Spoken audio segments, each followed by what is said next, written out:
Honestly, I am the last person you want to watch a Beatles biopic with. Yep, I'm one of those die-hard obsessives, apple scruffs, whatever you want to call us. That is me. I've been obsessed since my early teens and I can't see it changing anytime soon. I'm one of those annoying kinds who talks through a whole Beatles song telling you pointless facts and figures and then restarts the song so you can appreciate it with a new understanding you never asked for. I'm aware of this. I apologise. I lived in Liverpool for 5 years. LJMU represent. And it remains one of my favourite places in the world. Liverpool and the Beatles will forever be a huge part of my world. So you can imagine what it's like to watch a film about them with me. There have been many Beatles biopics over the years. I've seen them all and some are better than others, but the majority are, in honesty, abysmal. I mean, you've not lived until you've seen this portrayal of John Lennon.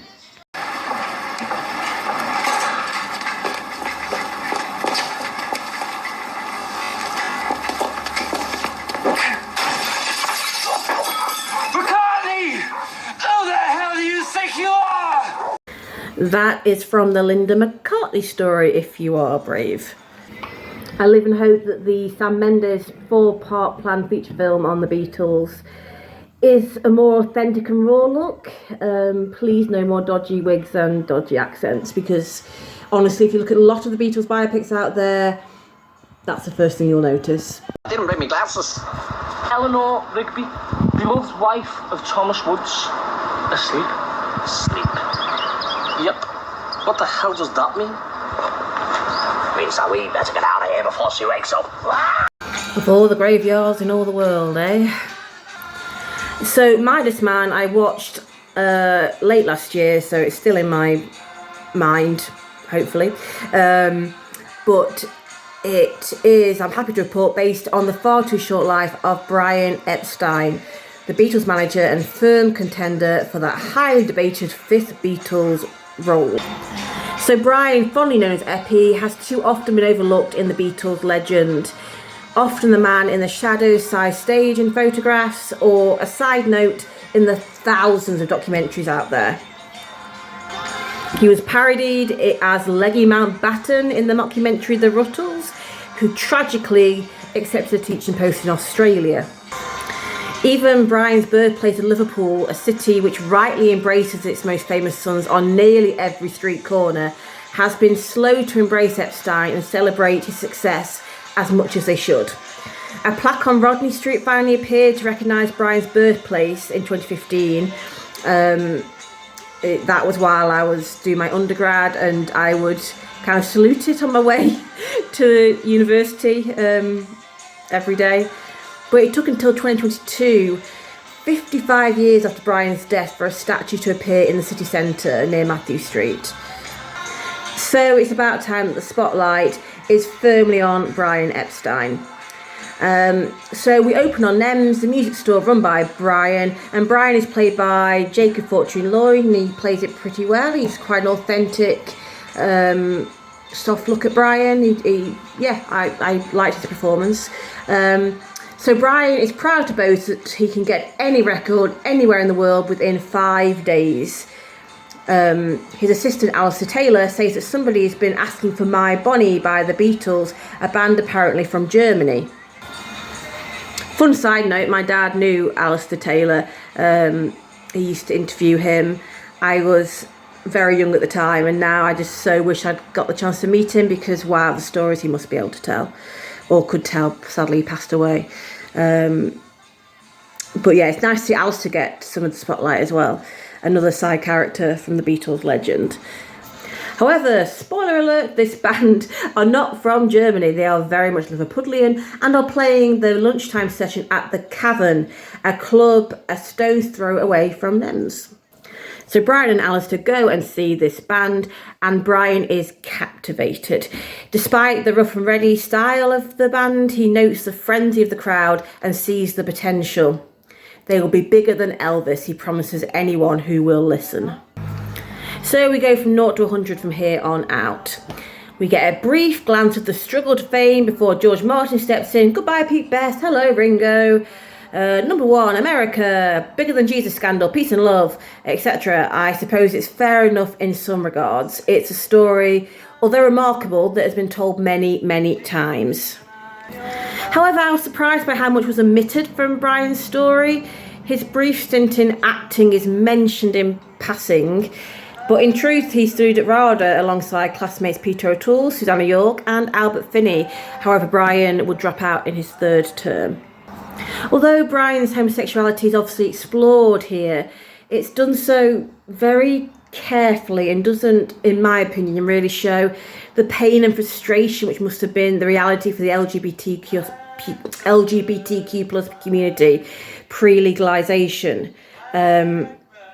Again, a look into Brian's earlier life is a missed opportunity. Brian was actually arrested in 1957 for acts of homosexuality, and I think that would have been interesting to look into and give a greater understanding of how awful it must have been for people living in those times. Another glaring omission is the complicated relationship between Epstein and John Lennon. They famously had a holiday in Barcelona.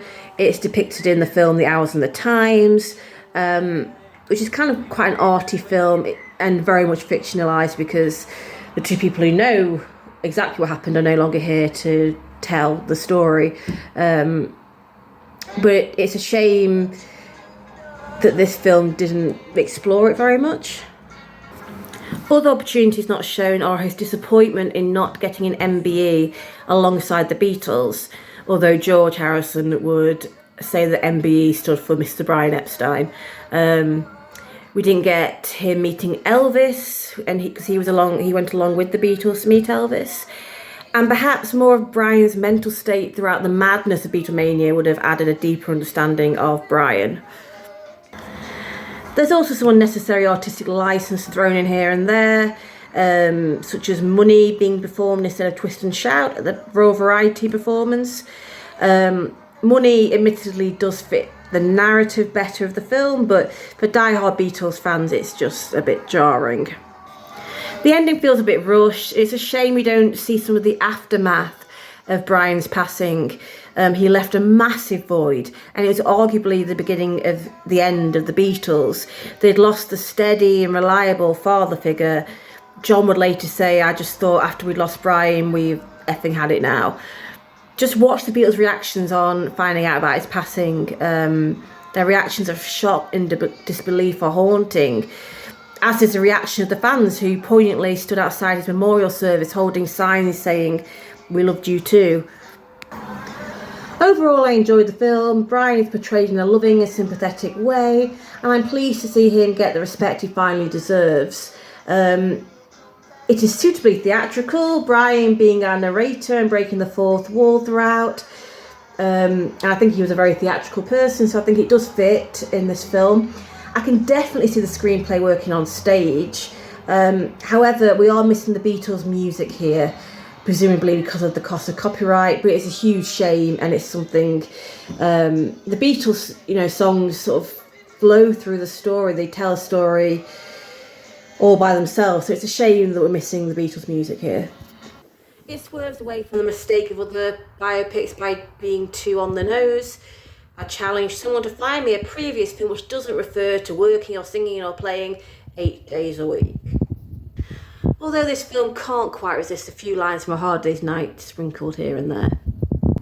I just wish, like the Amy Winehouse biopic Back to Black before it, Midas Man could have scratched below the surface just a bit more to find out more of the man who has been sidestaged for far too long.